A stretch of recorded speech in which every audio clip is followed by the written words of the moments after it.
एक बार मैं रास्ते से जा रहा था तो मुझे एक लेडीज मिली और मैं बहुत बीमार था। मैं जब भी कहीं भी जाता था तो मैं किसी भी इंसान से बात नहीं करता था। मेरा काम सिर्फ इतना था कि जिस काम के लिए मैं जा रहा हूँ वो काम खत्म हो और मैं चला आऊँ। और ये मेरा जीवन का पहला रूल है। मैं कहीं भी जिस काम के लिए जाता हूँ जब तक वो काम खत्म नहीं होगा तब तक मैं वहाँ से लौट नहीं सकता।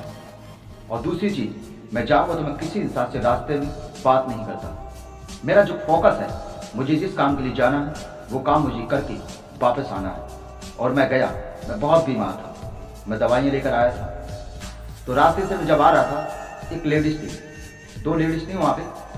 तो उन्होंने अचानक से मुझे बुलाया था। मैं बहुत स्पीड में चल रहा था, लेकिन वो लाइट साइड में बैठी हुई थी। उसके बाद क्या हुआ कि मैं उनके पास गया तो उन्होंने बोला कि माता रानी तेरी रक्षा करेंगी।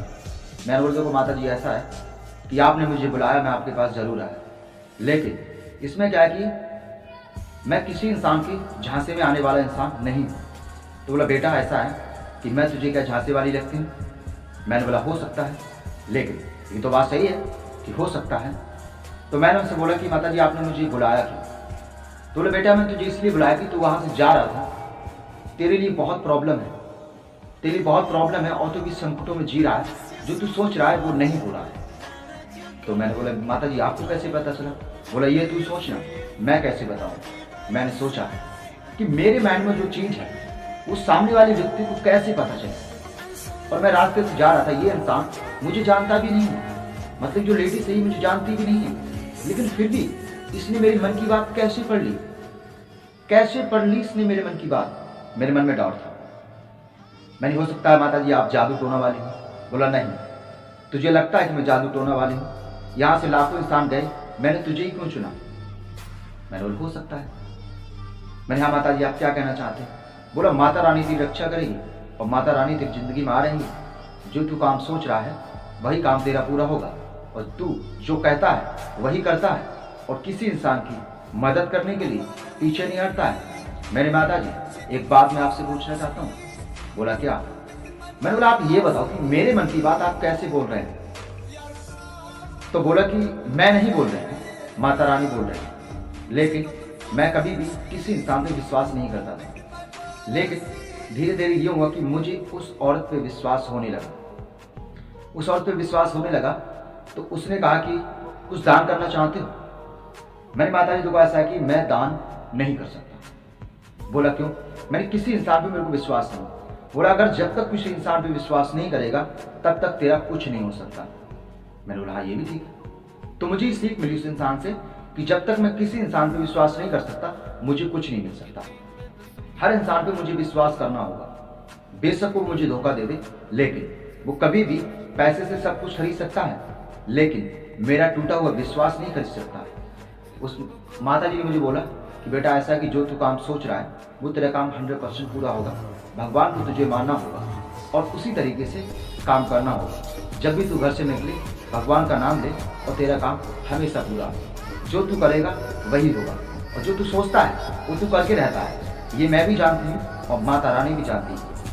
लाखों लोग हैं इस इंसान एक नाम के, लेकिन तेरा नाम अलग है। मैंने बोला मेरा नाम क्या है? बोला कि तूने 2 नाम रखे हैं। मैंने कौन सा? मैंने 2 नाम में से कौन सा नाम, एक नाम मुझे बताओ तो आपको पता चल जाएगा। बोला तेरा नाम है संजीव कुमार मेहरा। मैंने आपको कैसे पता चला? बोला ये माता रानी की कृपा है जो मुझे पता चला, और ये सच है। मुझे उस इंसान ने मेरा नाम बताया तो ये मैं सोच में रह गया था कि इस इंसान ने मुझे मेरा नाम कैसे बता सकता है। तो हुआ ये कि उसने बोला कि कुछ दान करना चाहते हो? मैंने कि देखो दान में अगर आप जान भी मांगेंगे तो हम दे देंगे। बोला जान नहीं, कुछ तेरी जो इच्छा हो तू दे सकता है। तो मैंने उस इंसान के लिए 1 किलो चीनी लेकर दी, जिससे हम यानी कि चाय बनाते हैं, कुछ ही चीज़ में हम इस्तेमाल कर सकते हैं।